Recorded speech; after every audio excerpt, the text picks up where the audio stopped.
Welcome to Bala cars. இப்போ நீங்கள் பார்க்க போகிற கார் பார்த்தீங்கன்னா டாட்டாவில் இந்திரா அப்படிங்கிற காரை பற்றி தான் பார்க்க போகிறோம். வாங்க வீடியோக்குள்ளே போகலாம். இந்த கார் பார்த்தீங்கன்னா டாட்டாவில் இந்திரா, இதோட ஒரு லார்டு வண்டி அப்படின்னு இருக்காங்க. V50 அப்படின்னு இருக்காங்க. TN20DE 4541 அப்படிங்கிற நம்பரில் தான் அந்த கார் இருக்குது அப்படின்னு இருக்காங்க. இதுக்கு FC இன்சூரன்ஸ் பார்த்தீங்கன்னா லைவில் இருக்குது. இது வந்து நியூ வண்டி தான் அப்படின்னு இருக்காங்க. இப்போ லேட்டஸ்ட்டாக தான் வந்திருக்கு அப்படின்னு சொல்லியிருக்காங்க. கிலோமீட்டர் பார்த்தீங்கன்னா 10,000 கிலோமீட்டர் தான் ரன்னிங் ஆகிருக்கு. கம்பெனி சர்வீஸ் ரெக்கார்டோட வண்டி வரும் அப்படின்னு இருக்காங்க.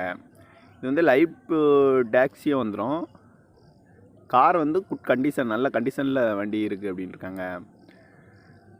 கார் பார்க்க வேண்டிய இடங்கள்னு பார்த்தீங்கன்னா சேலத்தில் தான் இந்த கார் லொக்கேஷன் பார்த்துட்டிங்கன்னா சென்னையில் தான் இந்த கார் பார்க்க முடியும். காரோட ப்ரைஸ் என்ன சொல்கிறாங்கன்னா 7,75,000 சொல்கிறாங்க. ப்ளஸ் கமிஷனும் கொடுத்துடணும் அப்படிங்கிற மாதிரி சொல்லியிருக்காங்க.